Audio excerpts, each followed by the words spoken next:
Welcome to the Guns and Yoga podcast. My name is Wendy Hummell. Today I talked to Vance Row. Vance and I met last year at the National FOP Wellness Conference in Nashville, Tennessee, and he is a fellow yogi. So as you can imagine, we were fast friends. Vance is a former police officer, and he now works as a police and fire dispatcher. He found the tools of yoga to be very beneficial in his own healing process, which he talks about, and so much so that it inspired him to become a yoga instructor and create his business, Yoga Rescue. It's just now a little bit over a year old. So Vance shares the tools of yoga with fellow first responders and teaches multiple classes every week. He is in the state of Maryland. So if you're looking for classes taught by somebody who's culturally competent, look him up, check him out. He's a great instructor and a really great guy. As you will notice and you'll see during the podcast that his enthusiasm for sharing the tools of yoga and mindfulness are infectious. You know, he walks us through some very difficult times that he experienced throughout his career. He talks about a struggle with alcohol. He talks about issues with leaders that he was working with or under at his agency, and how a very difficult conversation where his wife called him out about his drinking is really what kind of turned him around and inspired him to stop drinking. And so I think a lot of us can probably relate to a lot of what Vance talks about. So I think you're going to find this episode really valuable. Another thing I wanted to mention is that a lot of you have been emailing me, reaching out, and just asking questions about yoga in general, and in particular, how to start a yoga program at your agency. And so this is something that I'm really going to try to do more of on this show, is to bring more people across the nation that are sharing the tools of yoga, meditation, and mindfulness with first responders. We've already had several of those people on the show, but there's so many more that I'm going to plan to have on in the near future. And another thing I'm working on is a document or some content, so that if you're looking just for a quick guide or a reference on where to begin when you want to introduce these practices to your agency, you'll have kind of like a go-by document. A lot of times agencies don't have people like Vance or myself or others that are in-house, that are first responders, that become yoga instructors, or that just take it upon themselves to know these practices, to teach them and to learn them, to share with others. So there are other alternatives. We have some really great people in our community that want to work with us as a population. And so depending on the size of your agency, where you're located, what the circumstances are, who the decision makers are, all of these things can impact that decision. And it's just a matter of finding the right fit and the right person for your agency. So I'm going to put something together. So as we move forward, you'll have a reference point, a guide, and you can always reach out to me too. I'm also going to include names and contact numbers of all the guests I've had on so far that are available in their areas to teach these practices. So stay tuned for that. I think you're going to enjoy the show with Vance. And as always, I would appreciate it if you would share, give us a review, and subscribe if you found it valuable. Enjoy it. Welcome to the show, Vance. Thank you, Wendy. So we were just chatting, and we probably could have chatted even longer, so I'm glad I remembered to actually start the podcast. I'm really glad to have you on the show because, as you know, and the listeners know, the name of my show is Guns and Yoga. And so I get so excited when I actually get to talk to a cop who is a yogi. So thank you so much for being here. Oh, thank you so much for having me. It's an honor. So why don't we just start out by you telling the listeners where you're from and just a little bit about your law enforcement career. Oh, okay. Most definitely. I am born and raised in Baltimore, Maryland. And so I went to grade school and I spent a lot of time in Ocean City, Maryland with my family, my grandparents when I was a young kid. And then I went off to college outside of Philadelphia at a school called Westchester University. And I spent my summers working in Ocean City, actually, funny enough, for the police department. So I started at 19 as a meter maid, and I slowly transitioned into a seasonal police officer when I was 21. I ended up staying at the beach, and we are now 22 years later, And I've gotten to do a whole lot of different things in my police career. I just transitioned out of that, and I now work as a police and fire dispatcher. But in my police career, I spent a lot of time, of course, on patrol. And of course, in our busy summer season, we live in a resort town, so we were working a lot of hours. I mainly worked overnight shifts. And then I got some opportunities to do some administrative work. So doing things like backgrounds and recruiting for police officers and then training police officers. And then the later part of my career, I actually became our first polygraph examiner. So I built our polygraph program, and I did that for 8 years. And that was the last thing I did before I actually came out of my police career into my dispatch career. And you were telling me a little bit about that before we started. Can you kind of explain the transition from your police career to what you're doing now? Certainly. So in the course of my police career, I got hurt in the end of 2016. And what had happened to me was while working a special event, a very freak thing where I actually fall off my police bike and I fall onto my knee onto concrete, which didn't feel particularly good. So it ended up tearing my patella tendon in my left knee through surgery, through rehab. I have this nerve damage in my knee, and it causes my left foot to just burn all the time. And it was something that in time they thought maybe would get better, or maybe with medication it would get better, and it just won't. So 3 years later, after that, my workers' comp claim ended, and without having any disability retirement built into our contract, the town of Ocean City actually needed to find something else for me to do. So the solution that our relatively recent city manager came up with is like, look, I don't want to lose you as a city employee. So how do you feel about being a dispatcher? And I said, that's great. I'm still in public safety. And just making some modifications for me. And I appreciate that. Yeah, and actually, a couple of things come to mind. First of all, I want to ask you about just that unexpected injury and how difficult that was for you to handle. But also, kudos to the city manager, because typically that isn't what you hear. If someone can't perform their job duties as a cop, a lot of times it's if you can't do it, then you need to medically retire or retire. Right. So that's as far as my experience, that's very unusual. So I don't know how you feel about that, but I think that's great. Hugely. So I will say this, that there was a bit of a time period that my workers' comp claim ends, and that's in 2019. So there's a 3-year period that I'm kind of in this limbo, because we had different city leadership. We had different, and the police department wasn't making a decision. City leaders weren't making a decision. And I'm just kind of like, so we had our new city manager took over earlier this year. And like I said, he very candidly was like, I don't want to just lose you. I want you to do something for the city still. So yeah, it's win-win. Plus right now I get to work for a guy that I worked for in the police department. So he is a retired lieutenant that is also a former football player like me.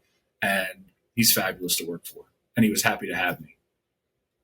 Wow, that's great, because not everybody ends up like that. And I agree. And I'm curious, a couple things. First, that the city manager saw the value in keeping somebody, because I think too often we allow people who have this really great institutional knowledge and value, and we just allow that to walk out the door because we're following certain protocols, and there's not a lot of wiggle room. So I think that's fabulous that he was able to see the value in keeping you. And I'm curious too, if you do some of the things that we're going to talk about within the agency, like teach yoga and share some of the things that you're doing outside of your full-time job. So I didn't with the police department, although I offered, and I very much wanted to be a part of the peer support team. I got to back up for a second. So very early on in 2016, this is before I got hurt, I was working a lot of hours, and that was in the fall and spring. And then it was also in the summertime. So fall and spring was office work, polygraph work. And I was working, 50, 60 hours. And then we got into our summer season. And again, still working like 50, 60 hours a week. So this went on for the better part of like 8 or 9 months. And when I had gotten hurt, that had been going on for almost close to a year. So I sometimes refer to 2016 as the year that literally and figuratively broke me. Earlier in that year, I go to CIT training. So slowly they were working every police officer through it. I think I was actually one of the later people to go to it. And I hear he's a retired lieutenant from Hartford County Sheriff's Office outside of Baltimore now. His name's Mark Junkerman. And he talked about mental health first aid. And it was all about what are we doing to take care of our people? What are we doing, that is inside of each and every one of our agencies to make sure that our people are making it across the finish line? And I kind of had this moment like, man, we ain't doing any of this. And it really struck this nerve in me. I was not happy at work. I was drinking an awful lot. And I just wasn't really taking care of myself very well. Now, fast forward, okay? So I wanted to be part of our peer support team. And I was actually reprimanded by my boss because I talked to another lieutenant. Talked to, not anything formal. So then I got mad and then I didn't want to be part of it, which is the natural thing, right? Our police department actually shut their peer support team down at that point. So a couple years after that is when I really probably hit the lowest point in my life. And this is the point that I decide that I'm going to start to get better on my own. That's when I find yoga. Later on, maybe a month later, I decide I want to teach yoga. And once again, I was like, listen, I'd really like to be a part of this. I don't think we're doing what we can be doing to help our people. And again, I am adamantly told no. So when I make my transition into this new position, I actually go to our director of public safety. I go to my now boss, he's called a communications director. And I said, listen, the yoga thing has really kind of opened my eyes for some peer support and wellness. Could I be involved in that? They both looked at me and they were like, we don't have anything like that.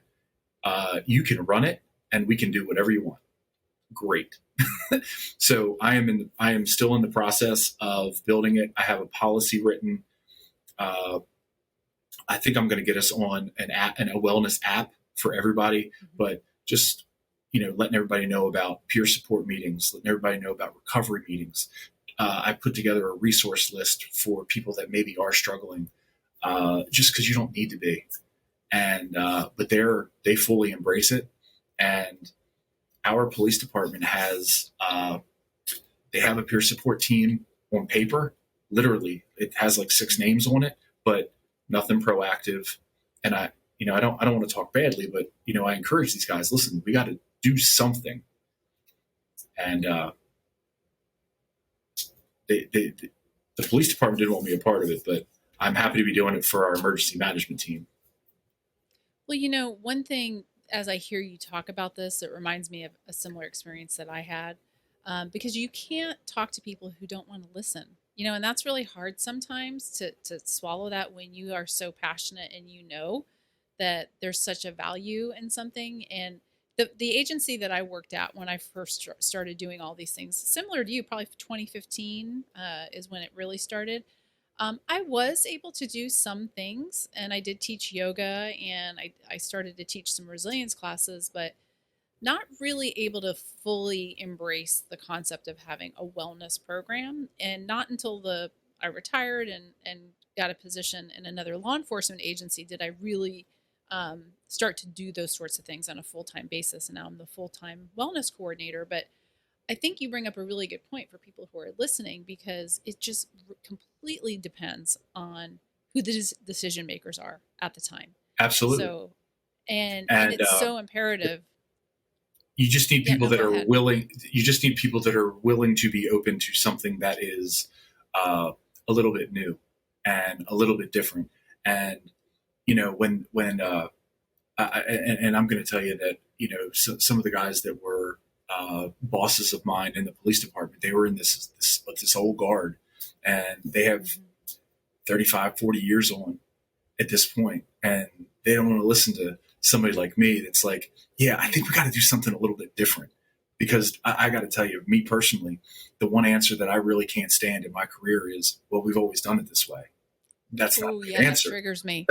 Yeah, that Listen, triggers me too.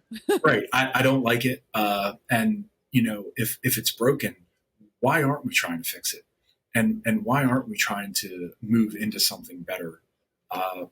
So that's just kind of the way I approach it. And I'm certainly glad to have a platform now and have some people that are certainly far more supportive of it. And I've only been in this job for 4 months now, but already making some positive changes for sure. That's really encouraging to hear, and good for you, because that's got to probably be very fulfilling for you, that in your full-time job, you're able to take the things that you've been doing on your own that have helped you, and now you're going to be able to share that with the people that you work with. Yeah, 100%. And so I kind of want to tell you where I was when I actually, and I think this is going to resonate with quite a few other people. When I can remember publicly sharing some of these things for the first time, and I mean, like, becoming incredibly emotional and thinking to myself that there were people in that crowd that were as bad off as I was, and you wouldn't know it to look at them because I wasn't going to tell anybody. But anyway, let me go back. So I had gone through this. I'd gone through this stressful time in my professional life, and then I get hurt on top of it. So you have these two things. I have a contentious relationship with my boss at the time, and we had not spoken to one another in 3 years. All of these things just start to weigh on me, and I was drinking.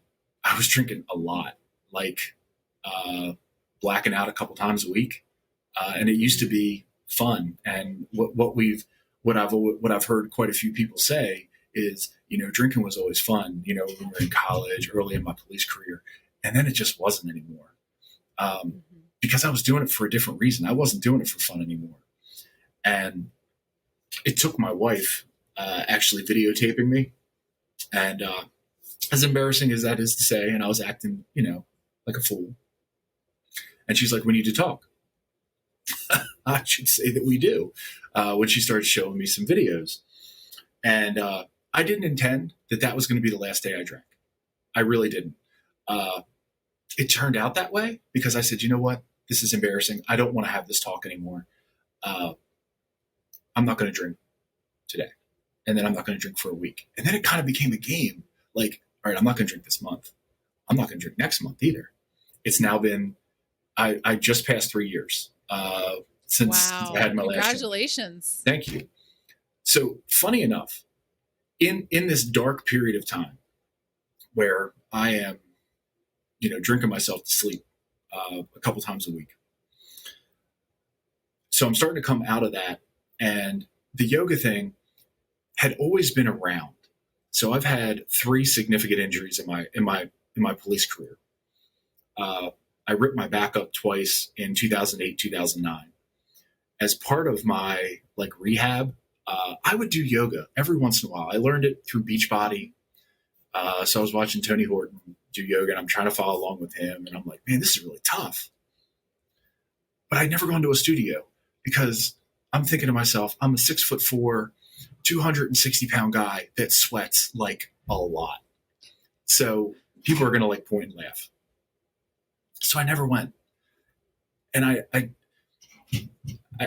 still can't tell you why 3 years ago that I made this decision, that I literally was like, today's the day. I'm just going to go. I don't care.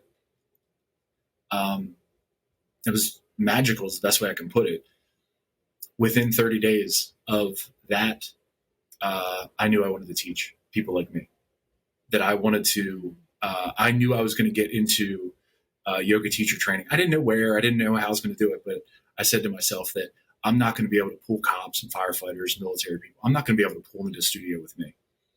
So I got to learn how to teach it so I can go to them. So that was the catalyst. Just the amount of, for me, it was the mental benefits. I mean, I get physical benefits too, but for me, it was the clearing of my head and slowing everything down, allowing me to process certain things that I hadn't looked at or that I had tucked away in these little drawers for all these years. And now I was able to finally begin being able to face them, deal with them, and move past them ultimately. So the reason that I really do want to teach cops and firefighters. Listen, all these public safety professions have such stress in their lives, and most of them would actually tell you it's not really the job so much. Now there are calls that certainly stand out, but if they're anything like I was, mine was caused more by the people that I worked for and the administration that I worked under than the actual job I did. I would work all the hours. I'd work, I don't know, 15, 16 hours in a day, and that'd be okay. And I'd certainly pull a shift for somebody else. That'd be okay. But when you make a simple request and your supervisor just kind of loses their mind on you, and you're like, how do you not get it? I don't understand. That's the stuff that really started to eat at me. So that's kind of how I got into this. And, I've talked to quite a few studio owners that are like, yeah, we love it. Bring all the first responder stuff in it. We love what you're doing. So I've done monthly classes that way. I teach at fire halls when I can. I've traveled to different fire halls, different police departments, whoever is willing to have me. I think it's starting to change the conversation. I think people are starting to become more open to it, and they don't think that it's going to be just this hippy dippy, robes and tambourines, and that, listen, the way I tell people and is essential oil. I mean, right. Chanting, which is all great, but right. But look, in your first yoga class, when you already think maybe this guy Vance is maybe a little bit weird, I'm just going to keep it to some music that you probably recognize, a lot of breath, a little movement. And then just tell me how you feel afterwards. And every single one of them go, I feel a lot better. Well, great. Let's do it again. Yeah, perfect. Well, let me back up for just a minute. There's so much that you just said that I want to make sure I hit upon. First of all, back to when you were describing your wife videotaping you. So yeah. let me just recognize that for a minute, because we oftentimes we talk a lot about what we experience as first responders, as cops, but we don't talk as much about how that impacts the people at home and how difficult it can be for them. And kudos to her for videotaping you and calling you out and having the courage to do it, because oh yeah, I don't know how many conversations happen before that decision to stop drinking, but I just want to acknowledge that, because it's so difficult for the people at home that are dealing with all these things that nobody else really sees. I can tell you that we've now been together for 20 plus years, and I am a better person for meeting her. And that has been through my entire professional and personal life. Looking back on it, I think she saw me change probably over a longer period of time. And I think it just took these moments where she's like, I just can't, and every once in a while, I mean, we jokingly will sometimes say to each other, like, hey, we need to talk. And it's usually something really, really dumb. What kind of sandwich do you want tonight?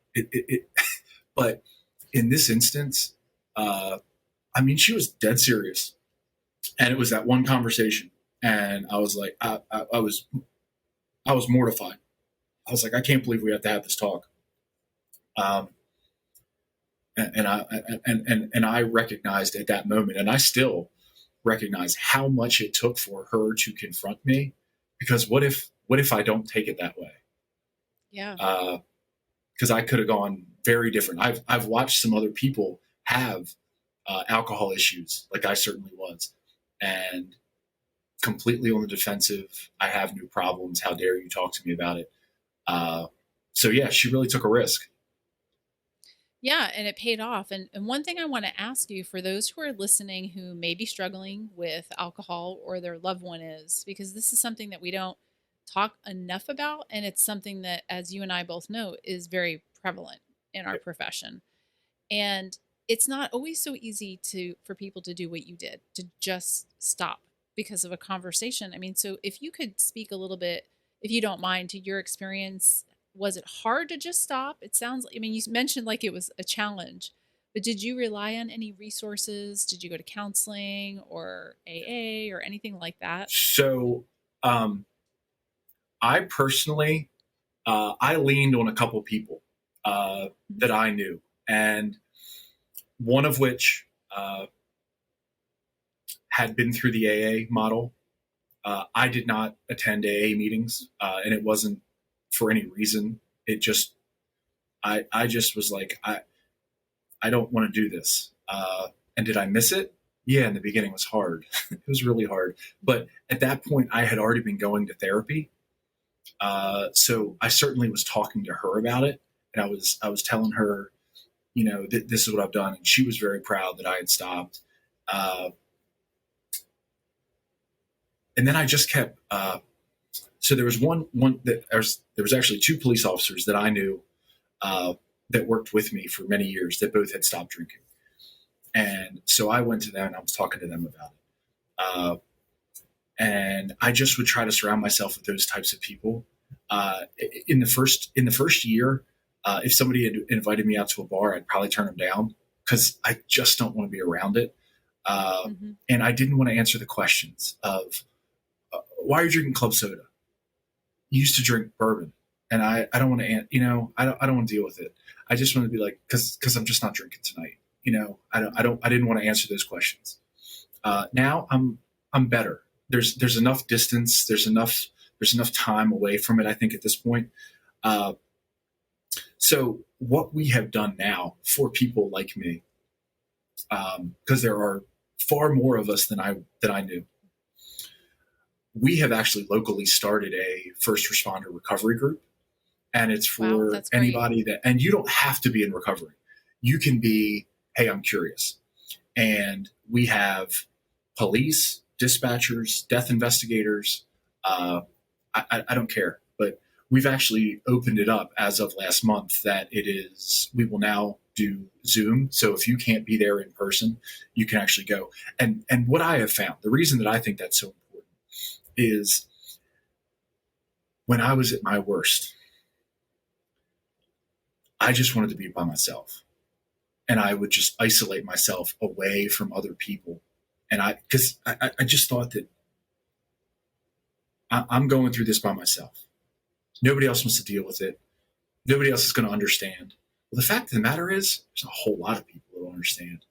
Hmm. And by building these communities again, uh, I think it gives you this support system that we're all going to pull through together, you know? And Yeah. I think it's been wonderful. This was actually a product of it's a local firefighter, and he is in the process of getting his social work degree, and he is just finishing up his internship, and then he'll have that. So he wants to be a counselor. He likes to work with the first responder population. So this was his baby.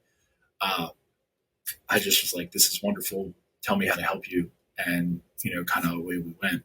Uh, so yeah, there's a good core group of us that meet once a month, and we've started opening it up that we will certainly allow other people in through Zoom. I just never want somebody to think that they're completely alone and that nobody can understand. We may not be going through the exact same circumstances, but there's somebody in that group that will probably understand, or that would resonate with that person, to be able to maybe start unloading some of those things and talking. Well, you just made all the points for why peer support is so impactful, and also the isolation piece, because that's so big in our culture. Is that we're so good at removing ourselves from the thing that we need to do the most, which is connect and be with other people. And I'm really glad you hit on that. You know, we have someone here locally. She was on my podcast. She's a spouse of a first responder, and her husband was killed in the line of duty. Her first husband was, and she's been remarried to a different police officer since then. And she's openly talks about her struggles with alcohol, and she has been trying to she has created a group for first responders and spouses to get together. But it's been very slow going. So I'm really, it's very encouraging to hear that you've got people that are showing up and that are coming every month, because that isn't easy to do. No, it's not. And all we can keep saying is this is available to you. Uh, Mm-hmm. Yeah. and we're not. I don't want to say we're not actively recruiting, but um, like I just kind of keep it as an open invite, and I keep I keep telling people about it, but I don't want to like browbeat people like, oh, you should come to this, you should come to this. Yeah. I just want them to know that this is out there if they want it. Now, not everybody that drinks a beer has a problem. It's just, I, I, I mean, I knew there was a problem for quite a while before I ever actually stopped. Sure. And when I sit and talk to these guys and girls, uh, it, it wasn't just me. A lot of other people. I mean, like I can listen to them talk and be like, oh my god, I have said those words. So yeah, it's a nice supportive group, and I'm very Well, appreciative to have all of them in my lives. even to just relate peer support to our conversation, you don't know this, but as you were talking earlier and explaining some of the things that you experienced with your agency, and when you were talking about how, hey, it wasn't necessarily the job, it was the treatment, I didn't get along with supervision, and I was at a low point, all of those things, I was thinking to myself, I'm like, is he like living in my brain? Does he know like what I went through? So, and I seriously, so that's just, again, like we just never know the impact of sharing our own stories, because so much of us, even though like you said, we may not have the exact same experience, but the way that we are feeling, our emotions are similar, and by talking about it, we can, first of all, not isolate ourselves and talk about this, so that we know that we can at least support each other and that we're not alone. So I appreciate Yep. you saying that, because it's relevant in so many different areas of this profession. And let me go back to, you said that before you stopped drinking, you were in therapy. So that's a really important thing I want to bring up too, is because I think some of the listeners who might be thinking, some of what he's saying is really sounding kind of familiar. Tell me about the role that therapy had for you, and your realization and your issues So and what your healing. I so I started therapy. Trying to think how many years prior to that. It was probably in 2014 ish, and again, my wife Amy, my amazing rock. She is actually she's going to a therapist. She had made an appointment. She was going. She was having some work frustrations, and like she would listen to me. I'd come home and I'd be like, "Oh my god, can you believe this?" And I'd just be so angry and so like off the rails. So one day that she goes to an appointment, they actually call me from the office, and they're like, "When can you be here? Because you're going to have an appointment." So they actually schedule the appointment right then and there for me, and I go. And the first time that I go, I have I have the opportunity to kind of unload on somebody that has never ever heard any of this stuff before from me. And I mean, like that first day, she's like, "Let me tell you something. It ain't you. It's this environment that you work in." Um, Mm. and I was like, "Okay, all right. Just because I go to therapy doesn't mean I'm crazy. All right, good, solid. All right, you're getting a repeat customer then." One of the best things she ever taught me is now let me take you back for just a moment. So I have always thought that I can control your opinion of me, and Oh if yeah. you don't like me or if you think ill of me, I can outwork that. I can show you why I'm good. And if you don't like me, it means I'm going to work harder. Okay. So I'll take it back to the police department. I had a number of supervisors, commanders that thought very poorly of me. I can't explain why, but they did. So I thought I could outwork it, which meant they had more contact with me. And what I didn't realize is probably made it worse. And you just can't. I'm not in anybody else's head. I can only do things for me. And then what everybody else in the path that they go on, and that's on them. So, one of the greatest things that I teach in like when I'm going through yoga classes is I want everybody to understand how powerful they actually are.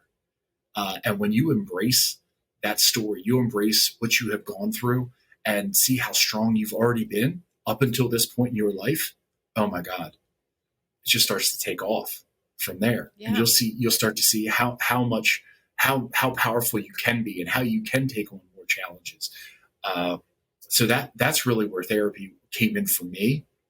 And we like her so much that we actually have referred like 10 or 12 of our friends to her. I feel like we're going to get a discount here sooner or later. You should.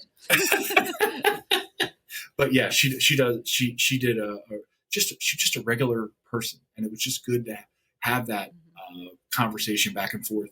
And the funny part is, it's not like she's in there with this yellow pad and she's like, "All right, you did this here, but next time you're going to do that." She wasn't solving it for me. She would just make me think about these certain things, and I would be like, "Man, she's good." She just makes me process it in a different way and gives me that pause. And now I can see things differently now. It's amazing so that's where I felt. Yeah, it's so amazing how just like the right person, the right therapist can do so many wonders, because I think that's the hard thing for first responders, is that sometimes they'll step out and they will try therapy and it doesn't work, so that they give up. Right. And it sounds like you got lucky. I don't know if you tried many therapists, but somebody said this to me once, and it makes a lot of sense. It's like dating. You have to kind of find the right person who's the right fit for you, because not every therapist or every coach or whatever the case may be is for everyone. And I got to say, one of the other great things in the therapy realm is, look, if you don't want to meet somebody face to face, and if you don't want to go into your regional area, man, this is now 9 years ago, 9 years back is when I started therapy. These wellness apps and telehealth, that wasn't a thing. Now it's, look, you have this 5-minute interaction and you're like, this ain't working. Well, hit next. I imagine I imagine it's something like Tinder for. I was just thinking that. I'm like, are you talking about a dating app or a therapy app? That's funny. Well, Vance, I want to ask you now more about yoga. This is the part we've been waiting for. So, okay.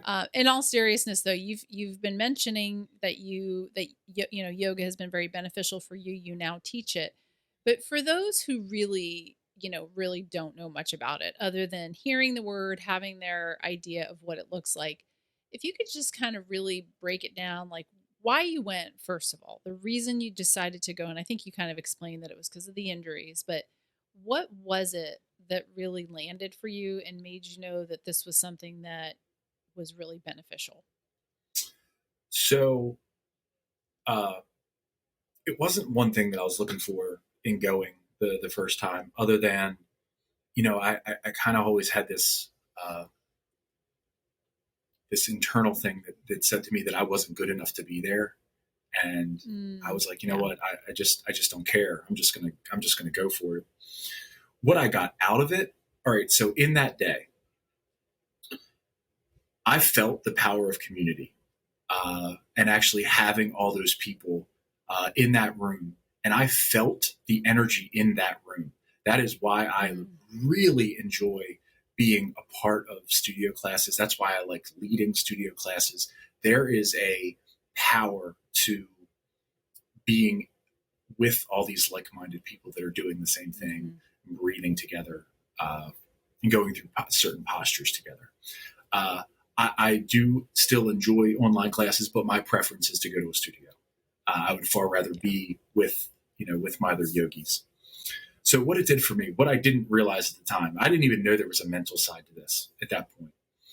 I was just like an anxious mess a lot of the times. And it's just because I was worried about all these things that had happened before me and all these things that could happen in the future. And yoga didn't care. It was like, no. On your mat right now, we're gonna step your foot this way, step your foot this way. You're gonna move your arms like this, and stop thinking about back then. Stop thinking about this way. And the power of presence, like just being in this moment and not trying to run away from it. That was a huge moment. So I like to tell people one of the best things that I learned, one of the things that I want to give to other people is I want to get you out of your head and I want to get you back into your body. Just that you start feeling again, that you start processing again. And I think some really good things happen at that point. Now, the one thing that I said, for me, it clears my head out. So I do it on, maybe not every day, but almost every day. I do a yoga practice of some sort. And a lot of it has to do with just kind of cleaning the cobwebs out. And being able to dump out those negative emotions, things that don't belong there anymore. Let's just get rid of them. And, the power of your breath, the fact of the matter of if you just took 5 minutes, 10 minutes, you don't have to take an hour, and just reconnect with your breath and just start to breathe deeply down into your belly. It's amazing how many things change when you just do that. Now, yoga is fun because not only do you do that, but then we're going to give you some challenging postures, and I'm going to teach you how to use the power of your breath to actually balance yourself and all that other fun stuff. But that's why it hit so hard for me. That's why I am so like all in to this. And again, my wife would probably laugh, and because she would certainly say to me, I don't do anything a little bit. So I have been out of teacher training for 1.5 years, and I have already gone to 2 additional training classes through Warriors at Ease Veterans Yoga Project. I have plans to do my 300 12 months from now. And I'm hoping to do yoga for first responders. I guess they're doing a bridge program. That'll be sometime this year. So again, like I said, I don't do anything a little bit. Yeah. Again, you sound a little bit like me, just a little bit, but that's probably why we like each other. Yeah, probably. So a couple things that you said that I want to make sure that I follow up with. First of all, you said something about getting out of your head. So much of the time we operate from the neck up, right? And we're always in our head, always analyzing, ruminating, and thinking. And obviously that's not always a bad thing. So you touched upon it about how yoga gets you out of your head and into your body. And I think so much of what we do, at least I was like this before yoga, is I didn't realize that. I was very disconnected from what was going on in my body, and I didn't understand like some of the signs that my body was actually trying to give me. And I think for yoga, that's a big part of it for me. And what I try to impart when I teach is, listen to the signs and the messages that your body is giving you and pause to be able to listen. And another thing too that a lot of people don't understand, and it's way beyond what we can talk about here, is that you said every day you do some sort of yoga. You talked about breathing, and obviously you talked about the poses. I think what's really important for people to know about yoga is that there's so many different components or facets to it. And of course, we know that's the 8 limbs of yoga. And I think if people really understood what that meant, they would realize that some of what they do in their day-to-day life is very similar to living in alignment with that. So, and I don't know if you want to speak to any of that. And what I'll say, and I didn't know any of that really when I started getting into, and I don't start learning 8 limbs until I go through my yoga teacher training. But just something as simple as, I don't want to use the word meditation because people will be like, oh my God, meditation. But if you It's can okay. You can just, say it. right, if you can just sit and be quiet Yeah. and just be with yourself and just let yourself recognize what thoughts, what emotions are coming up and explore that. Why are they there? That's hard. I didn't want to. There was a long period of time I didn't want to deal with that. I didn't want to deal, and Mm-hmm. especially if something bad was going to come up. Well, the fact of the matter, look, it ain't all going to be good all the time. Some of it is going to be bad, and some of it we got to face, and we face it and we move on. But that's certainly lessons that I've learned from that. The actual like poses. What I learned from my yoga teacher training is that's like this very small part of it. So much more has to do with breathing and just being, and that's what. Well, to be honest, that's what I ran away from for a very long time. That's why no amount of liquor was ever going to take those emotions, was ever going to take those feelings away. And it was, I needed to really calm my mind down so that I would be able to face those things in my own way, in my own time. And I think that's what yoga really gave me. And I think if you were to ask a lot of other people, they would probably say something similar, because I know I felt that way. It's like you don't want to deal with certain things and difficult emotions so that you keep yourself going and you do things to numb out. And it doesn't have to just be drinking alcohol. People numb Right. out in all sorts of ways, like overworking, which is the way I would numb out, over exercising, scrolling, shopping. I mean, there's so many different ways that we do it. And yoga just really gives you an opportunity to confront it. And it can be hard, but I think it's a really good lesson. And I'm glad you brought that up, because I think a lot of us, even those who are been practicing yoga like me, that still happens from time to time. But having that tool and ability to know that self-confidence, like, okay, I know through my practice that this is something that I can handle, is a really good feeling. I don't know how Mm-hmm. you feel. Like, Yep. that you can rely on going to your yoga mat, and that will kind of bring you back to baseline. And I can tell you that I feel a noticeable shift when I don't make time for myself to have my own practice, between having a full-time job still, between teaching like 5 classes a week. Sometimes I don't take care of myself the way that I should. And when I talk to like some of my coworkers, and I say, how are you? What are you doing to show up for yourself? And they're like, I don't get what you mean. Oh, okay. When's the last time you kind of just read a book, took yourself out for coffee, got a massage? Did I can't do that. I got to take care of other stuff. Okay. Well, at some point, you're going to burn yourself so out that you're not going to be able to do anything for anybody else anymore. So if you can take care of you, then you can take care of other people. And yeah, and that's a good point, because even if you're not somebody who wants to do yoga, then do something just do else. something. Right. Yeah, absolutely. So can you tell us about Yoga Rescue? You've got your sweatshirt on, and you were I do. before we hit. I You were was. telling me that you're a year old, like you just passed the year mark, or it's coming up. So we just passed the year mark. So Yoga Rescue is my yoga business, and this was started 1 year ago. And I currently have Instagram and Facebook as far as like how to follow and how to connect with me that way. At some point, I have visions of growing Yoga Rescue into, it wouldn't be just maybe me as an instructor, but it would maybe be a little bit more.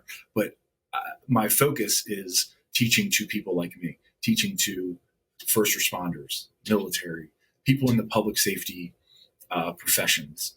So that's kind of where Yoga Rescue came from.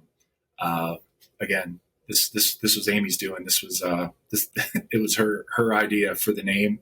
I really like it, and so incorporated it a year ago. started it out, had a friend that I actually went to yoga teacher training with. She actually came up with the logo. She drew it for me and marketed it for me. At some point, there'll be a website, and then I'm ready to make merchandise, but maybe not just yet. Yeah, I like all the things. I'd love to have other people, come in and start teaching and team up and do all kinds of different things. And I don't know where it's going to go. The typical interview question, like, where do you see yourself in like 3 to 5 years? I have no idea. But that's okay though. It's okay. You're right. kind of just doing your thing right now. I don't know that I knew that I would be where I am 12 months ago. So I'm kind of enjoying the ride. I have my weekly teaching schedule. I enjoy that. One or two people will find out kind of what I'm doing, and so they get connected, and then they're like, well, we want to see what you're doing. So I'll teach a class for them, and they'll be like, this is pretty amazing. So it's slow, and that's okay. Slow is okay. Yeah, I think if you kind of just take the whole, yogic perspective, it's okay to like have that balance between like, just doing what you love, thinking, it's okay to have purpose and goals, but enjoying where you're at, like being in the moment. And also just, sometimes it's okay to just like reflect back and look at all the good stuff that you've done over the last 12 months or 36 months and just sit there for a little bit too. I've had an incredible 12 months, honestly, that, Yeah. Just in the last 12 months, I started a business, have won a national competition, have completed 2 additional training programs, have met lots of other people, like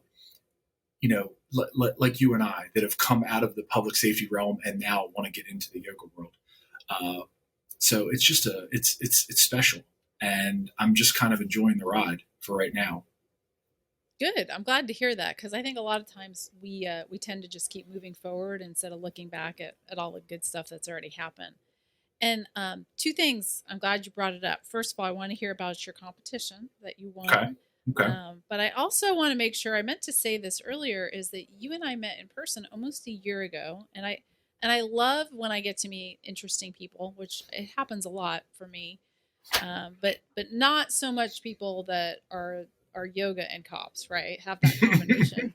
So last January we met in Nashville at the National FOP Wellness Conference, and I think the first time you and I met was in Chris Davis's yoga class, which It is was. another retired cop who teaches yoga. So that was really cool. And I do get to go back again this year. I don't think you said you're going to be able to go. As of right now, I'm not, but that may change. We'll see. I was very last minute last time. I had found out about it late, and I kind of want to be involved. So I may just try to make that happen again. It's a lot of very good people. So I may have to make my way back down there again. That was super great. It was. And for people who are listening, who are interested in wellness, whether it be with your agency or not, the National FOP Wellness Conference is the last Monday and Tuesday in January, and it's phenomenal. One of the things that I really liked about it, there were a lot of things I liked about it, but is that in the main seminar, when we were doing keynote things before we do the breakout rooms, is some of the really good research and evidence-based practices that the National FOP is involved in, because from a wellness coordinator standpoint, it's really helpful to inform your programming and what you're going to do and what the needs are. So for anyone listening, plus there's some really, really cool people that are there. I mean, right? That's we true. Just met some really neat people. Well, so right. highly And recommend it. I didn't know anybody when I went last year, and I guess it's like the first day, and I meet both you, and it's literally the morning before the first session, and I just happened to sit next to you, and we just start talking, and then I get to talk to Chris, and then I saw you teach a class. I was part of Chris teaching a class, and I'm like, yeah, these are my people. This is what I want to do. Yeah. This is what I want to be a part of, and it was pretty wonderful. So I got to meet a lot of good people, and funny enough, so what never came up is that you had a podcast.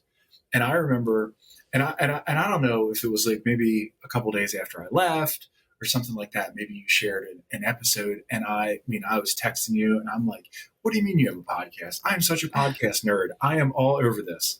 So I've been slowly but surely And making here my you way are on the podcast. again. Like a year later, right? But yeah, how cool is that? Yes, very cool. Tell us about your national competition, because I'm going to tell you what, I know exactly, I'm very familiar with the competition, and that is not an easy competition to win. So if you could tell people who probably don't know about it, what it was and Okay, how so difficult it was for you to get nominated. So I won a competition called Yoga Warrior, and that was it ran through the spring of 2022, and it showed up as a Facebook ad one day for me, and I'm like, oh, what's this all about? And I click on it and I register, and I'm like, there's no way, there's no way, and I submit it, and then you have to go through. I want to say so it was maybe 7 or 8 rounds where you have to beat other people, and the way people would vote for you is, you encourage them through like social media, and I was emailing friends and texting friends, and like my wife's coworkers and my in-laws, everybody was on board. So there was like a round of 30 and then a round of 10. And when it started to get like real was, I made like the top 10. Like, you really? Me? Mm-hmm. And and then the final four, and I couldn't really fathom that.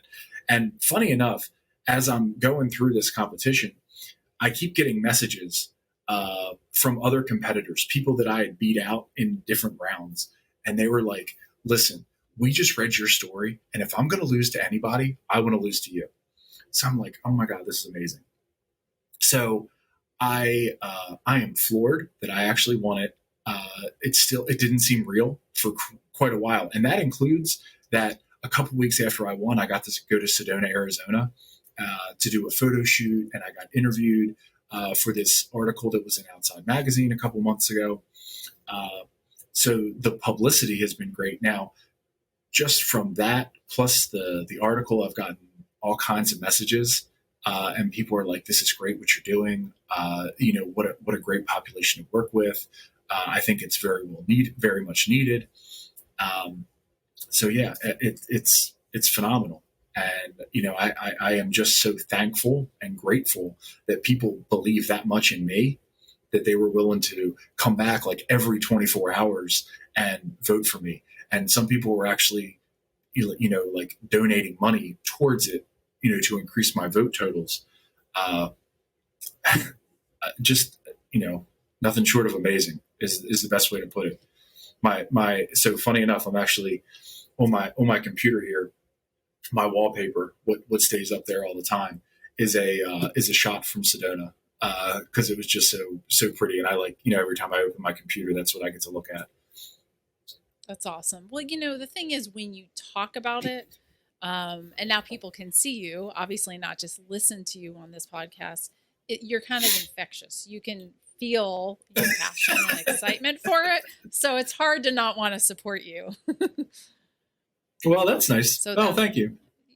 Yeah, no, it's true. It's true. So, and I think that's part of what makes people want to, take your classes, I'm assuming. Obviously, I've never taken your class. I would love to have the opportunity if I ever do. Let's just say not yet. Right. Okay. Not yet. You'll get there. I will. Yeah. I see some future yoga collaborations. I don't know. We'll have to do something, but absolutely. Right. I don't know what we're going to do, but my God, we're doing it. I don't know. I'll let Yoga Rescue figure it out. All right. Oh, look at that. Product placement. Challenge. Yes. Yes. So Vance, as we wrap everything up, is there anything else that I didn't ask you or that you think might be important for anybody listening to know about you or about yoga or anything that we talked about today? So I'll tell you, the big thing is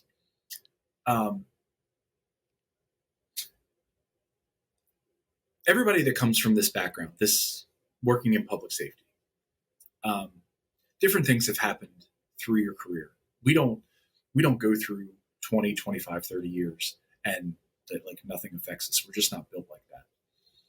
What I want you to understand is there are absolutely people that want to listen to you, and there are absolutely people that want to help you get through whatever it is that you are going through. And what I want is I want people to know there might be people in your agency, but if there's not, come to me. Go to Wendy. I can promise you that we've got an ear. We're going to listen. If you're more comfortable emailing, texting, whatever. But I can't. The whole reason that I got into teaching yoga is because I want to keep public safety people from killing themselves. And I understand that in the first responder population that, we can fix anything when we get called to it. But when we take that spotlight and we look at ourselves, we're like, I'm not broken, but we are. So if anything that I've said has resonated, if anything that I said that you're like, you know what, I'd really like to talk to you. Hey, I'm certainly available. And you can certainly, when you put up the podcast info, I'll give you all my contact info to put in the bio notes and things like that. But I've dealt with it in my own agency. I've dealt with it in local agencies here, and I don't want to see anybody else make that horrible decision. Well, Vance, we will absolutely make sure to put all your contact info in the show notes. And thank you for everything that you're doing. And I really appreciate you being on the show. Well, thank you, Wendy. This has been fabulous. Thanks for having me.